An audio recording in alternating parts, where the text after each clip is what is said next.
हिमांशु जी, आप पंजाब में घूमे हैं, आपके मोस्ट मेमोरेबल एक्सपीरियंसेस क्या रहे हैं वहाँ पे पर्सनली?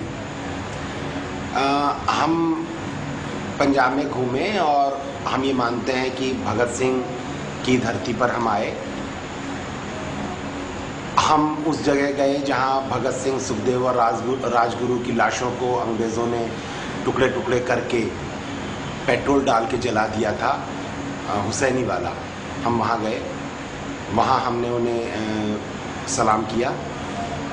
इसके अलावा हम भगत सिंह जी के जो जन्म स्थान है खटकड़ कला, वहाँ गए और उस गांव में लोग इकट्ठा हुए, उनके साथ बातचीत हुई और उन्होंने कहा कि गांधी जी अगर चाहते तो भगत सिंह की फांसी टलवा सकते थे, रुकवा सकते थे, लेकिन गांधी ने ऐसा नहीं किया।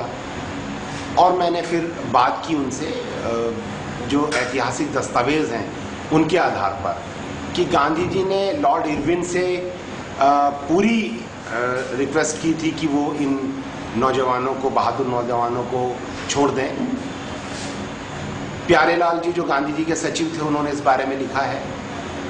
अंग्रेजों ने जानबूझकर इस तरह की गलतफहमी फैलाई कि गांधी जी ने नहीं चाहा कि भगत सिंह को छोड़ा जाए, और इसके पीछे अंग्रेजों का मकसद ये था कि जो देश के लिए लड़ने वाले लोग हैं वो उनके बीच में मनमुटाव और भेद हो।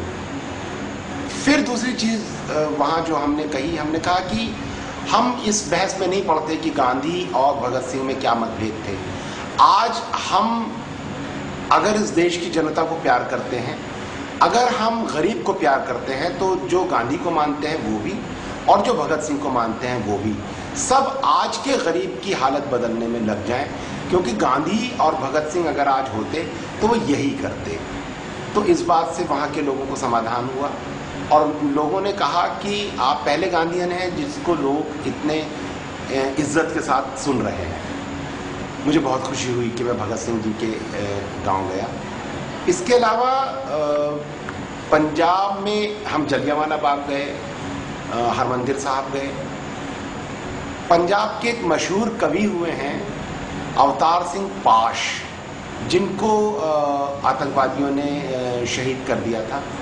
उनका गांव है तलवंडी सलेम। हम वहाँ गए और हमने उनका घर देखा, वो जगह देखी जहाँ पाश को शहीद किया गया था, वो स्कूल देखा जो पाश चलाते थे, उनके स्टूडेंट से मिले और उनके घर में ठहरे उनके स्टूडेंट के। वो बताते हैं कि पाश किस तरह से एक 3 फुट की जो जगह थी जिसमें वो ऊपर सीढ़ी से चढ़कर जाते थे, सीढ़ी गिरा देते थे, 3 फुट की ऊपर और नीचे 3 फुट का स्पेस था जिसमें वो रात भर बैठकर कविताएं लिखते थे और सुबह रस्सी के सहारे लटक कर नीचे आ जाते थे। वहाँ हम गए और मुझे बहुत रोमांच हुआ कि मैं आज पाश के गांव में हूँ। पाश की कविता जिसे मैं बहुत पसंद करता रहा हूँ कई सालों से, वो मैं पढ़ रहा हूँ। मुझे पाश के ही एक शिष्य ने ये किताब भेंट की।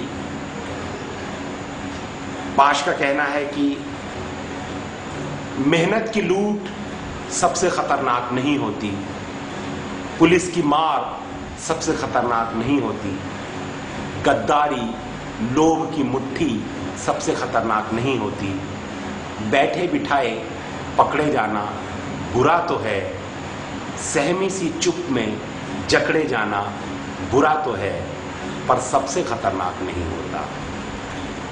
सबसे खतरनाक होता है मुर्दा शांति से भर जाना, ना होना तड़प का सब कुछ सहन कर जाना, घर से निकलना काम पर, काम से लौटकर घर आना, सबसे खतरनाक होता है हमारे सपनों का मर जाना। और भगत सिंह की वो लाइनें मैं कभी नहीं भूलूंगा कि हवाओं में रहेंगी हमारे ख्यालों की बिजलियाँ, ये मुश्त खाक है फानी, रहे रहे न रहे।